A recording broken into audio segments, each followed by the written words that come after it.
کے ساتھ اور خواہشات کی پیروی مت کرنا. یہ خواہش جو ہے، ہوا جو ہے، یہ تو تمہیں گمراہ کر کے رہے گی، عن سبیل اللہ، اللہ کے راستے سے ہٹا کر رہے گی. یہ روح گردان کر دے گی تمہیں اللہ کے راستے سے. ابھی کس سے کہا جا رہا ہے؟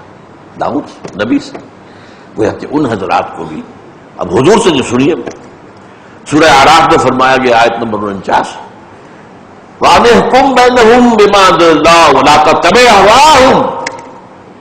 اے نبی آپ ان کے مابین فیصلہ کیجئے اس کے مطابق جو اللہ نے نازل کیا، اور ان کی خواہشات کی پیروی نہ کیجئے. وہاں کیا تھا مدینے کے اندر؟ کچھ منافقین بھی تو تھے نا، کچھ بہت کمزور ایمان والے لوگ بھی تھے، منافق نہیں بھی تھے. اب ان سے کوئی غلطی ہو گئی، وہ گرفت کے قابل ہے، جسے آپ کہتے ہیں قابل دست اندازی پولیس. اب سفارش لے کر آ رہے ہیں.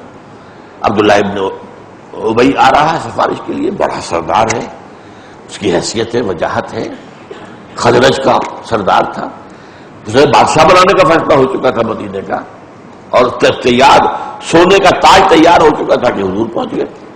بے تاج بادشاہ آ گیا، وہ تاج دھرا کا دھرا رہ گیا، تو اس سے بڑا دشمن اور کون ہوگا؟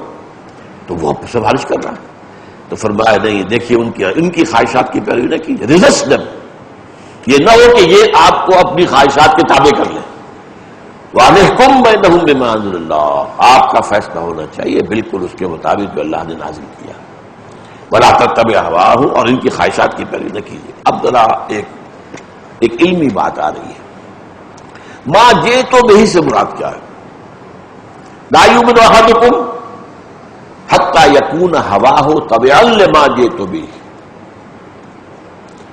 تم میں سے کوئی شخص مومن نہیں ہو سکتا، حقیقی مومن نہیں ہو سکتا.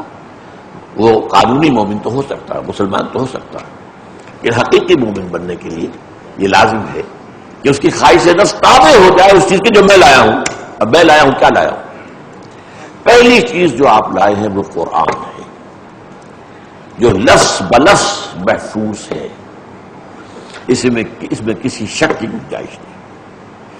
مادفتین، اگر آج کل ہمارا جو قرآن مجید ہوتا ہے جلد میں ہوتا ہے تو ایک جلد کا یہ، ایک جلد دفتین ان کو کہتے ہیں. یہ مابین دفتین جو ہے قرآن جمع کیا گیا ہے حضرت ابو بکر کے زمانے میں، پہلے نہیں تھا. تو باہر اب یہ مادفتین وہ بسم اللہ سے لے کر اور ناس کے آخری سین تک، بسم اللہ کی بے سے بائے، بسم اللہ سے الناس کی سین تک، یہ سب اللہ کی طرف سے، اور یہ لازم ہے، قطعی ہے، اس کی پیروی، اس کے احکام کو ماننا لازم ہے. البتہ یہاں پر بھی یہ ہے کہ اہل علم کا معاملہ ایک ضرورت ہے، اس لیے کہ اس قرآن کے اندر کبھی بات ایک حقیقی ہوتی ہے، کبھی مجازن ہوتی ہے، کبھی تمثیلاً ہوتی ہے، کبھی خاص ہوتی ہے، کبھی عام ہوتی ہے.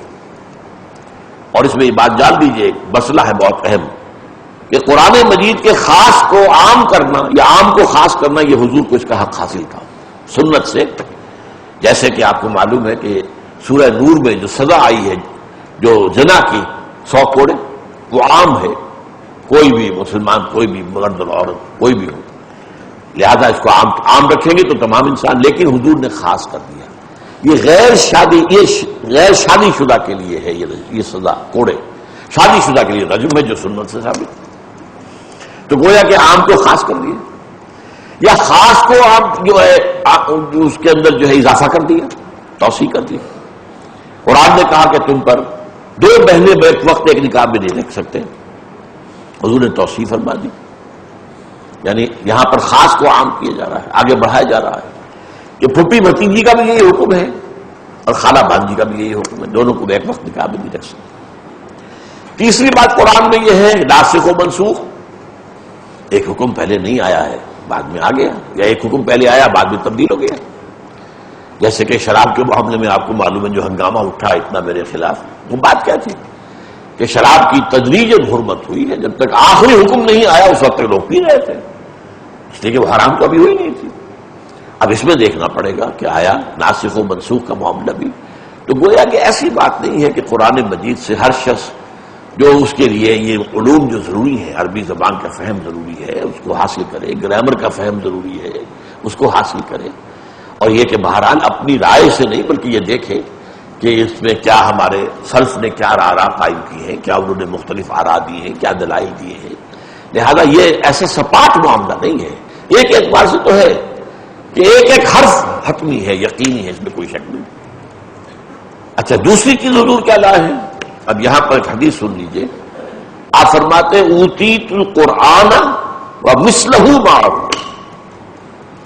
مجھے قرآن بھی دیا گیا، اس جیسی ہی ایک اور شے بھی دی گئی ہے۔ اس جیسی ہی ایک شے کیا ہے؟ سنت رسول صلی اللہ علیہ وسلم، یہ جیسی ہے، مثلہ معہ۔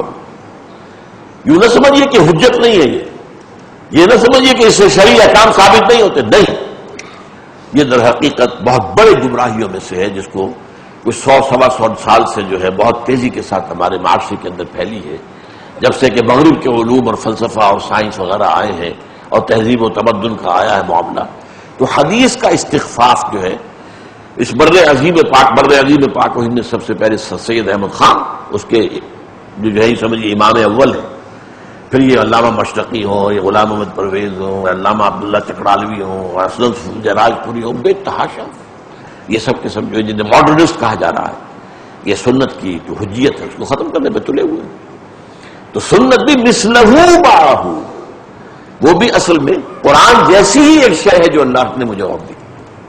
تو اس پہلو سے قرآن مجید کے ساتھ سنت کا جو ہے وہ اتباع لازم ہے۔ البتہ اس میں بھی دیکھیے 3 درجے ہو جائیں گے، ایک تو سنت رسول ہے، ایک سنت الخلفاء الراشدین ہے،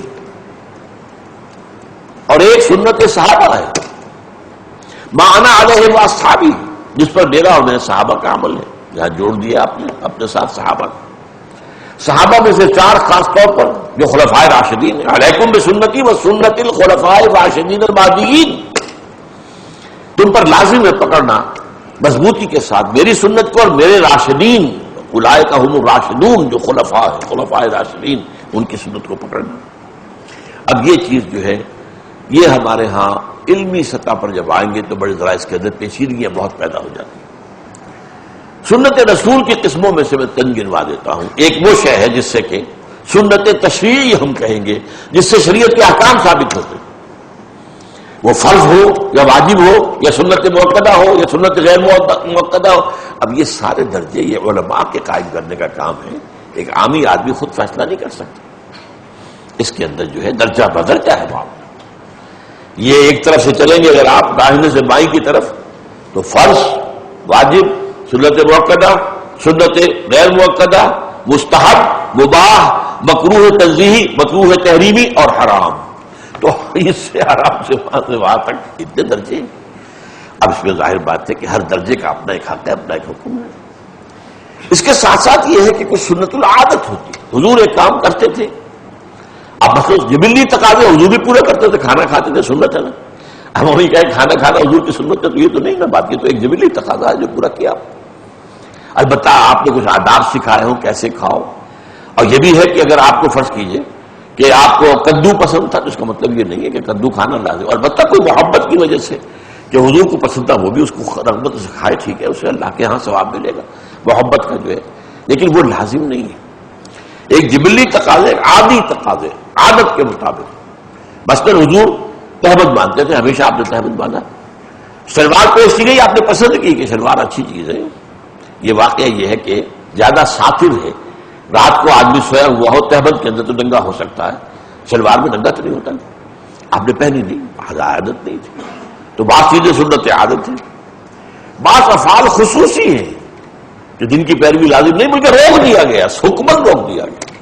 100 میں وصال، 2 دن کا 3 دن کا وصال ہے روزہ، آج روزہ رکھا، شام کو افطار نہیں کیا، اور اس کے بعد جو ہے وہ روزہ جاری ہے اگلی شام تک، 2 دن کا روزہ ہو گیا یا 3 دن کا، 100 میں وصال، لیکن صحابہ نے رکھنے کی اجازت چاہی، روک دیا۔ آپ لوگوں نے کہا حضور آپ رکھتے ہیں ہمیں روکتے، ایوکم مثلی، تم میں سے کون مجھ جیسا ہے، ابھی تو اعلیٰ عند ربی ویطعمنی ویسقین، وہ تو میں تو اپنے رب کے پاس رات گزارتا ہوں، وہ مجھے کھلاتا پلاتا، وہ کیا روحانی غذا ہے جو ملتی تھی، اب اس کا ہمیں اندازہ نہیں ہو سکتا، لیکن بہرحال اسے روک دیا گیا سختی کے ساتھ۔ تو یہ ایسی بہت سی چیزیں ہیں، بہت سی چیزیں جن سے کہ اباحت ثابت ہوتی ہے، جیسے میں نے کہا تھا کہ فرض، واجب، سنت مؤکدہ، سنت غیر مؤکدہ، مستحب جو پسندیدہ ہے، اور مباح وہ ہے جس کی حرمت کے لیے دلیل نہ ہو، وہ مباح، تو وہ بھی سنت سے ہمیں معلوم ہوتا ہے یہ چیز حضور نے کی تو مباح ہے۔ تجرباتی امور ہیں، بعض چیزیں وہ ہے کہ جو علم انسان کے علم سے اور تجربے سے، سائنٹیفک جتنی بھی اب ہو رہی ہیں ترقیاں دنیا میں، وہ ان میں آئیں گی۔ حضور صلی اللہ علیہ وسلم نے تعبیر نخل کے اوپر ایسے ہی کہا، نہ کرو تو کیا ہے۔ اب وہ جانتے تھے عرب تو ہمیشہ کے کاشتکار ہیں، کھجوروں کے کا جو ہے فصل ان کو کیسے ملتی ہے وہ اصل میں کرتے تھے، نر پھول اور مادہ پھولوں کو قریب جوڑ دیتے تھے تاکہ پولینیشن ہو جائے، فرٹیلائزیشن ہو جائے زیادہ۔ حضور نے کہا تم نہ کرو تو کیا ہے، مطلب حضور نے کہا کہ فطرت اپنا انتظام خود کر لیتی ہے، تمہیں اس کے اندر دخل اندازی کی کیا ضرورت ہے۔ نہیں کیا، فصل کم ہو گئی۔ اب آ کے حضور سے کہا حضور آپ نے فرمایا تھا، ہم نے جو ہے نہیں کیا تو فصل، فرمایا تم عالم ہو بامور دنیا کو، نہیں یہ مطلب نہیں میرے اس بات کا کہ میں نے کوئی شریعت کا حکم دیا تھا، نہیں، اپنے دنیاوی معاملات تجربے سے جو ثابت ہوتے ہوں وہ تم مجھ سے بہتر جانتے ہو۔ تو اس حوالے سے یہ کوئی وہ سپاٹ بات نہیں ہے، یہ سنت سے بھی جو ہے استنباط کرنا، استدلال کرنا، نتیجے نکالنا، کون سی سنت کس درجے کی ہے، کون سی سنت کس درجے کی ہے، تو یہ چیز جو ہے اللہ تعالیٰ جو ہے اس کے لیے، اسی لیے تفقہ فی الدین، دین میں تفقہ حاصل ہو، جس کے لیے کہ خاص طور پر حضرت عبداللہ ابن عباس کے لیے حضور نے دعا کی تھی۔ تو یہ چیزیں ہیں، لیکن بہرحال ان کے خواہش نفس کا ان کے تابع ہو جانا یہ حقیقی ایمان کے لیے شرط لازم ہے۔ فصلی اللہ تعالی علی خیر خلقہ محمد وبارک وسلم تسلیما کثیرا کثیرا۔